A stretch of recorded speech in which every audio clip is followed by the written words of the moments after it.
Hey, you guys. It's Joni here. I would say Keto Diamond. This really isn't a keto video.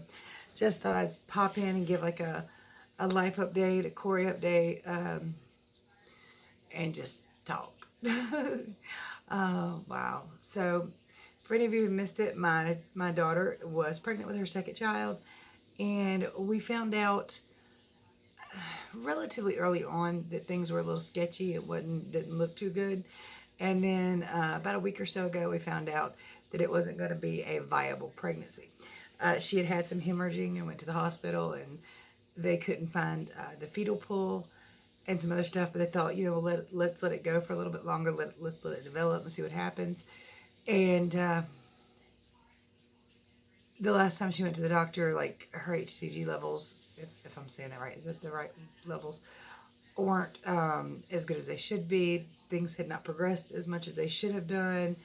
And I think she was like 9.5 weeks pregnant, but things had only developed to about 6.5 weeks or something like that. And they asked her, how she wanted to proceed. There were a few options. She could let it take its course naturally, which is kind of the last ditch effort where you hope for the best, but you don't expect too much, and you just kind of wait it out and see if maybe things will change. And they have been known to. Medical professionals don't know everything, and sometimes little miracles happen and stuff like that. So that's kind of a mom being like, we're gonna wait and see, And you could do a DNC, or they had a pill that they could provide to help with that. So I don't know. But she chose to allow it to progress naturally and just see what happens. Kitty, quit pulling me backwards. Go away. But it was way worse than we expected. Now, personally, I have had 3 miscarriages, but none of them like this. And every woman is different. And we take for granted that with, modern medical technology and everything, that we're much, much safer than the women in the past, in our history, were, much, much better off. But the truth is, medical technology or not, being pregnant, becoming a mother is one of the most dangerous things a woman can do in her life. It's hard. It's not as easy as it seems. Now, when it's good, and it's not very many problems. But when it's bad, it can go really, really bad. So what had happened was, let's see, Friday night, she started bleeding pretty heavily. She's sitting here and talked to me most of the night when she wasn't in the bathroom. And she got a little weak, a little tired. But after about an hour or so, it actually stopped. So I kind of thought the worst of it was over. Oh, but no. So as far as from my perspective goes, Destiny and Corey was going off for Destiny's birthday. Her birthday was Saturday, which was yesterday. About 6 or 6:30 p.m., I got a text message from Destiny, or I saw it. See, where I work in the back of the plant, I don't have much of a signal. So it was a miracle I saw it anyway. So I pulled it up, and it said, we went to KFC. We had to call an ambulance for Corey. I don't even know what all it said now, but that was the gist of it. So I told my supervisor, well, the lady that's being my supervisor right now, because my supervisor is actually out of town. I ran outside, and I started making calls. I called Destiny. I tried to call Corey, but I couldn't get through. Which, if she was in an ambulance, that's to be expected, right? So I start calling Destiny. She tells me a little bit of what happened. She said that they went out. Corey was fine initially, but she was tired and kind of weak. And so they went to KFC, got a bite to eat. Corey started bleeding when they first got there, but it didn't get really, really bad till they were getting ready to leave. Well, anyway, she went to the bathroom, and Destiny and her brother took Athena on out to the car and hooked her up. And Aaron kept Anthony here, so he was home. But Corey tried to call Destiny, but the phone call didn't go through. So she started screaming for help, and people from the restaurant came running into the bathroom, which is not a multiple stall bathroom. I don't know how they got in the door. It's a single restroom. So they came running in. Corey said she wasn't even shower embarrassed. She didn't care her pants were down. She just knew she was going to pass out or just die right there. And it was very scary and traumatic. And she said over and over, she said, I never would have thought I'd be the one to make a scene to get, attention for help or anything. I never would have thought I'd be screaming, call 911. And some of the ladies from KFC ran out and got my daughter-in-law, and then the other ones called 911. And an ambulance came. Now, at that point, I was texting and trying to get in touch with Corey, and she got through to me through text. I'm on my way home now. So I'm starting to think, well, maybe this text message was old and I just got it, because I figured she'd already went to the hospital and Aaron had picked her up and was already on the way home. In that particular county, that hospital moves lickety-split. They're quick. Fast. So I thought, that's what happened. I was like, okay, well, I was going to, get off. I'd been talking to her dad back and forth. He actually works pretty close to the door, so I could kind of run in and tell him what's going on, run back out where I had a signal. And I thought, okay, we're good. We're fine for now. She's already been to the hospital. She's been checked out. No problem. Went back to work. And we got off like an hour and a half after that anyway. So we got off work. I had texted an order into Domino's. We're going to pick up some food. I was getting hot wings. Hubby was getting pizza. And like where we're sitting there waiting for our food, we're getting ready to hand the card over. I get a call from my son-in-law, Aaron. Only he's talking to me very oddly. He's talking to me as if I'm a 911 operator. And I don't understand what's going on. He's not responding to me. I'm telling him, honey, if you're trying to call 911, hang up. I'm your mother-in-law. Hang up. But then I realized after a few minutes, or seconds really, but he was actually talking to the 911 operator on the phone and had me listening so that I would know what was going on.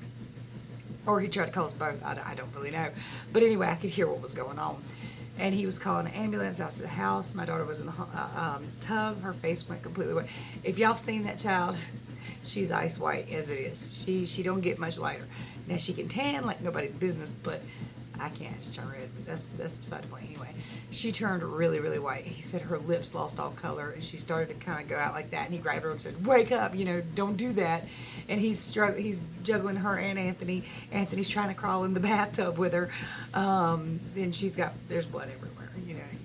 He said she filled up the tub 2 or 3 times just to flush the blood out, fill it up with warm water, flush the blood out, fill it up with warm water, and she just wasn't doing well.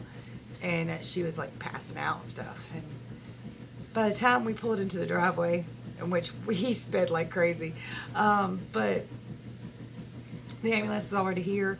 She was already being loaded in, or she'd already been loaded in rather. And the guy asked me, "You want to talk to her real fast?" So I, got in the ambulance with her and talked to her, but we couldn't ride with them.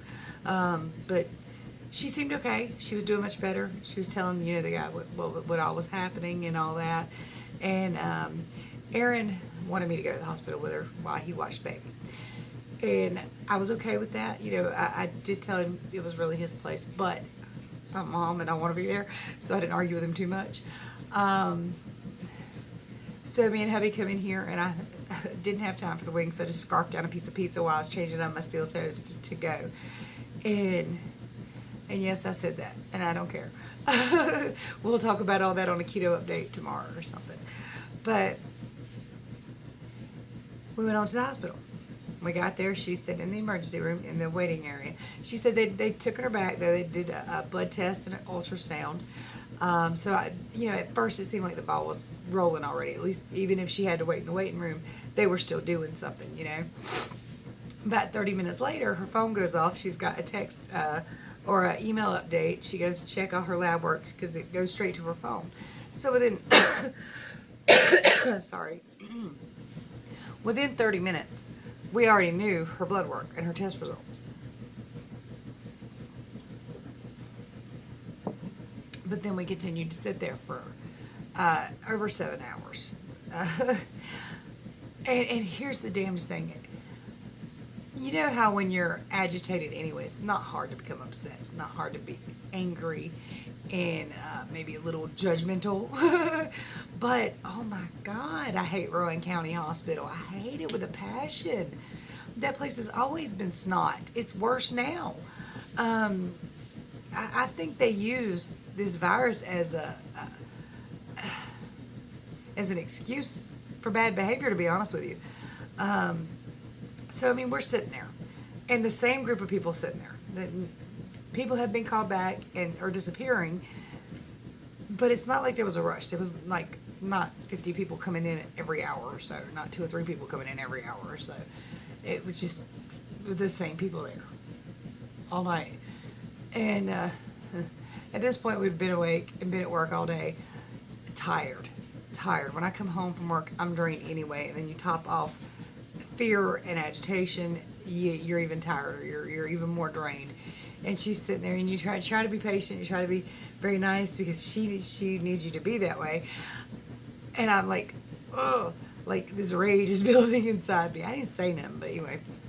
So me and her dad sitting in the waiting room with her for about 5 hours, and walked outside for a few minutes and came back in. At which point, for some reason, suddenly there was a nurse there. We'd already been in and out multiple times. There was like a nurse lady sitting in this little room, and a security guard sitting in there with her. She's like, I need to screen you for COVID. I'm like, we've been here for 5 hours. It's a little late now, don't you think? She's like, I need you to answer these questions. All right, fine. And then she says, only one of you can go in. We've been here for 5 hours. Both of us have been in there for 5 hours. Not in the back, not in the rooms, in the waiting room with our child. One of them's coming in, Aaron. Well, anyway, the officer gets smart with my husband. He says, I see one, I see 2, and there's supposed to be 1. Like, what a genius. Fine, whatever. So hubby goes back outside, and he's waiting and waiting and waiting and waiting. And he finally goes to the car and sits down and I guess plays his game and stuff. Well, hours, several more hours pass. Corey finally goes in there and says, look, can y'all just take this damn IV out of my arm? It's just one of the little tube things that they put an IV in. And she's like, can you just take this out of my arm? And the lady goes, let me go check. And everybody up there had to ask somebody else. It's like, let me ask the lady behind the curtain. The lady behind the curtain has to ask somebody else, and has to ask somebody else. And before you know it, nothing's really getting done, because ain't nobody really asking nobody nothing. Well, the lady comes, at this point, she's like, oh yeah, come on back here with me. We'll get you a room. Like, thought y'all didn't have any at all. Like, literally, when my mother went in the hospital, she sat for 7 days in a hospital bed, or on a gurney, basically, for 7 days in the hallways before they could get her a room. 7 days. This is not a big city hospital. Not even kind of. This is a massive hospital, though, with plenty of room. But apparently, everybody's sick and dying. I still think they use it as an excuse, but hey, what do I know? I'm not there every day. I don't see everything. I just seen what I saw. So they took Corey back to her room. At which point you could not help but notice the garbage on the floor. I'm talking used gloves. Not just 1 or 2. Broken pieces here, there, and everywhere. Pieces, not needles. So I don't want to say there's needles laying on the floor, but like the little caps here, there, and everywhere. Little blue things here. I don't know what those blue things were. Like little buttons. But just, the room was really, really dirty. I was like, what are you doing? This isn't sanitary, not even kind of. All right, fine. So I'll say nothing. They might kick us out to clean it, and that'll take 6 more hours. So we settled in for a second. Once we were in that room, it didn't take but about an hour to leave. But anyway, the girl comes messing with Corey's IV, tells her, I'm not going to take it out yet. We need to run some more blood work. We might need to do an IV. You don't know. You might need a blood transfusion, and this, that, and the other. And she starts proceeding to try to get blood out of that tube, which nothing would come out. She couldn't fill it up. Tube falls on the floor. Corey's like, Mom, get that before she uses it on me. But she actually says this. So I got the tube and I threw it in the trash, like, straight away. It was empty anyway. But she was like, I don't want to use it on the floor, And considering everything, I totally get that. But the lady wasn't wearing gloves. I've never seen them mess with an IV tube or blood at all without wearing gloves. She proceeded to do this for several minutes, trying to get blood out of this. And Corey's arm from where the IV stick was had started to bleed around it. And blood got on the woman's hands. She didn't wash them. She went outside, talked to another lady, and they both came back in. Now, when the other lady come in the room, this first one grabbed gloves. Now, she was a nice lady, and I ain't trying to be rude or mean or anything like that. That's not safe. And then she's like, oh, I can take the IV out of your arm, no problem. So she just, took it out. Usually, they clean that little area with alcohol after they remove it.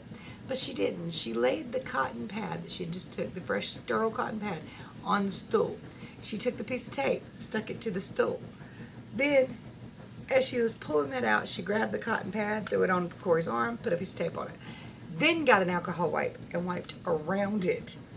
I was like, what the hell? I've never seen such stuff in a hospital, ever. Even when they're busy as crazy. And it was quiet back there and didn't seem to be anybody in those rooms, to be honest. I'm sure some of them had people in them, but it didn't seem to be anything. And the nurses weren't being quiet, like keeping their voices down at 5 a.m. for all the sleeping patients. Nothing about it set right. I'm telling you, nothing set right. And the no glove thing, no washing the hand thing, that was a thing. Anyway, the other lady, a little tiny lady, came and got blood out of Corey's other arm, and they ran it to see her hemoglobin levels to make sure they were staying steady, which that also doesn't make sense. They checked them when she first got there.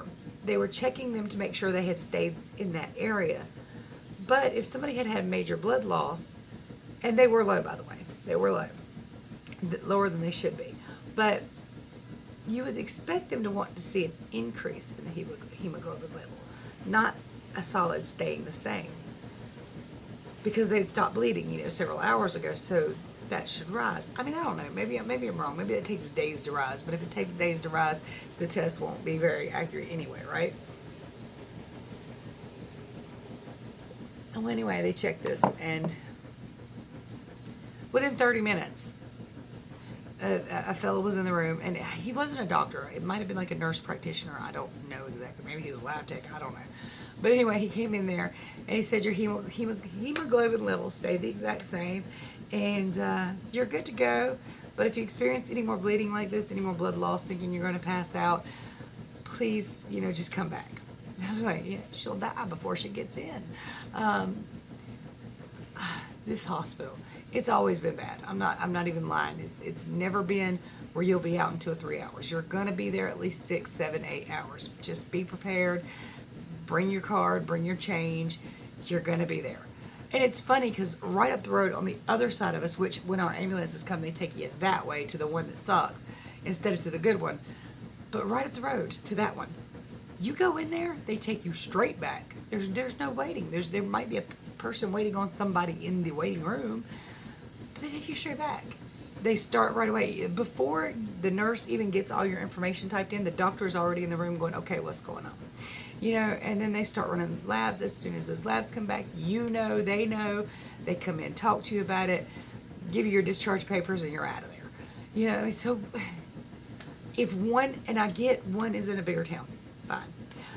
The other one's in a rich neighborhood, and I think that's got something to do with it. I really, really do. They're more attentive. Of course, they probably are used to money, fast money.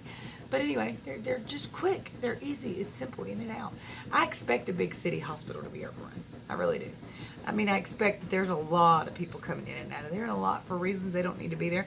But how nice would it be if you go to the hospital, they check, and I know that they have to do some level of checking. They've got to be sure that they know what they're talking about before they send you out, because you could die, and that's on them. But in certain cases, be like, all right, listen, you're not going to die from this. See your doctor tomorrow. You need to stay. Look, we're not quite sure about you, but we prefer you to stay. So you just hold off for a minute, if you will. Dude, you'll be fine. Limp on to work tomorrow. You're okay. You just kind of that quick ball effect. I know that they can't make these decisions. Trust me, I know that, but it would be nice if you go in there and they're like, you have a sprung ankle, but there really ain't shit we can do but put a wrap on it anyway. So have a good life. See your doctor tomorrow if it still hurts. Take some ibuprofen, take some, whatever. They don't have to keep you there for 6 hours for none of this stuff. In which, granted, I know some people shouldn't go for certain things, but they go anyway because doctors know. But it was frustrating. It really, really was. There was some poor little youngins up there sleeping or trying to sleep. And I know they're paying because I was trying to sleep. But anyway, right now she's okay. She slept most of the day. We all did. Because when we got home, I had enough time to go to the bathroom, get my clothes situated. And as I was crawling into my bed, my alarm went off to get up for work. I flipped off my phone and I went to sleep. And by flipped off my phone, I don't mean I flipped it off. I mean I flipped it off. In the middle of the night, I'd already texted my former supervisor because my current supervisor is on vacation. And the lady that's like filling in, I don't know her number. So texted my former, who's now third shift, so he should have been awake, who texted the other lady to let her know. Hubby was able to text his because we are two separate parts of the plant, so we have two different ones. And our son was, in the know, and he knew what was going on too, so he was able to tell them too. Home day. Traumatic week for Corey. Extremely traumatic. It's never easy to go through a miscarriage, but then to go through one that's so noticeable. I mean, so scary. Scary when you're in the bathroom of a restaurant and you think you're in serious enough danger that you scream out for help for people to come in with you. That how traumatic that has to be. That has to be one of the most terrifying things or ordeals a woman can do. With mine, I never hurt or ached. Now I've heard different stories from all different people. Mine were both. Two of them were really, really early on, and one was far enough in that the hospital just handled everything pretty much, pretty quick. While I was asleep. I mean, they put me out for that. So mine were never in such a way, but hers were very traumatic. Hers is very traumatic. I'll be right back. Sorry about that, y'all. Got a little bit warm. It's actually kind of a nice, cool night, but I guess the sweater warmed me up and the coffee, decaf. But I feel so bad for my young because it's one of those situations you want to help them, you want to hug them and cuddle them. Nothing you can really say or do really works though. It's just so rough, and then hers to be painful and scary to boot. Oh, my back. Been up too long. But I did go to bed. I went to bed at 5 a.m. and I slept till like 12:30, 1 p.m. It's just been, you know what though? And this is because the after the fact stuff, but this cost me a fortune. Small one. Our job is doing this incentive program where as long as you show up every day of the week, because people aren't showing up like they're supposed to, they're giving us $100 just for being there our full work shift for the week, every week for 4 weeks. And while they're doing that, I have to miss my first day.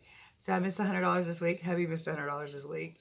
And then we miss our 4 hours comp time. We both have PTO to cover it, but our comp time won't cover it, which is basically compensation for giving up our entire weekend for the rest of our lives. So, well, for the rest of our working lives anyway. So that costs about $350. That's all right there, but I would always miss my money for my children, but it's not something I wanted to do. It's also not something I wanted to miss a day. Who would? I'm just saying, I had no intention of missing any work. This was my first time of ever having to call out. I didn't even know who to call or what to say. So I was like, I don't know who to tell, but I can't be there tomorrow. The doctor did give us a note, so that shouldn't be a problem at all. Man. It's like when you're juggling, and I never understood this. You hear people say, no, they're juggling 2 or 3 things, or they're juggling this, or juggling. Now I get it. I've gotten it over the last 7-8 months. It literally feels like you're juggling, and once in a while somebody throws in a 4th ball, and you're like, and they're like, oh, you caught that? Here, try this one, the 5th one at your face. You're just like, I don't know what to do. But for the moment, for right now, Corey's okay. I didn't see her till about 5 or 6 o'clock, but she's been resting. Aaron stayed home with her. He's going to stay home with her again tomorrow so that she doesn't have to be stressed with Anthony, because they do have a 2-year-old, if you're new here, 2.5-year-old. So he's, going to stay home again and watch him and make sure everything's good. And of course, if she needs anything, she can call us or come in here and get us if they need to. But today, so far, she's had very minor bleeding. Hopefully the worst part of it's over. And she can try again or whatever she's going to do. I don't know. Right now, she said that she's thinking about not ever trying again. And I know her. That's going to wear off and she's going to want one. But I hope she takes this time at least to try to get a little healthier. Prevent this as much as possible, although no matter how healthy you are, miscarriage is absolutely possible. But I would just feel safer for my baby, having a baby, if she was in a healthier state and condition. There's no other words. I just wanted to get on here and update you guys and talk and get my feelings and emotions out. I haven't even had a chance to read you guys' comments. I know there were a bunch, and I know that they're usually very uplifting and very good. So I will be reading those probably tomorrow, because it's already midnight again almost. And this will be uploaded by 1, and I'm tired. I'm so tired. I'm worried. I'm still worried. I mean, I know she's been okay today, but what if it happens like in the middle of the night, But then again, I need to be rested in case it happens in the middle of the night. But if I go to sleep, then it might take me a minute to like respond, Anxieties. Fear. But I hope she'll be all right. I hope it's over and she can start rebuilding her emotions and stuff and move on from it in a healthy fashion. It's not easy. None of this has been easy. And I know that there's probably more going on in her head than she cares to admit, because more went on in my head than I cared to admit. When I lost my last one, I was like 4 months in, when I found out that it didn't have a heartbeat. That's the one they did the DNC for.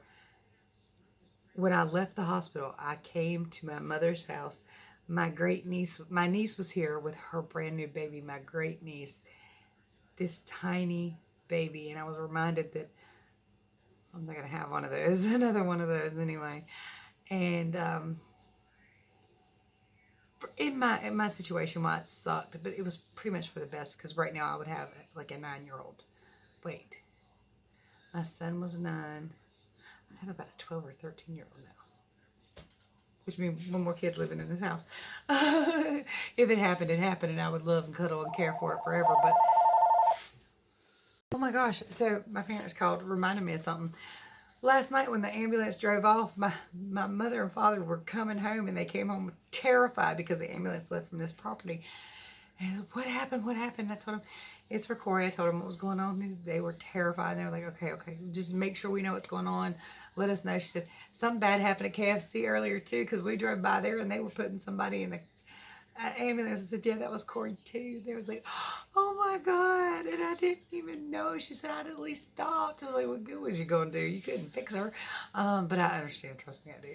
And then like at the same time, this is why I mean the juggling thing. And it's not just, it's everything. My sister called, and I'm like, I don't really have time right now. She's like, I broke my hip. I just got out of the hospital. How the hell did you break your hip and your leg? How did you do that?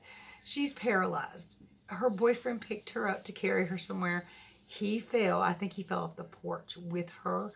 He got hurt too, but not on that level. She broke her hip and her leg. Again, this girl. But she couldn't feel it. So she had to wait till she got sick and infected before she realized, oh, it's broken. And then she told me her son, her oldest son, my nephew, my sweet, sweet baby nephew, he is the oldest nephew.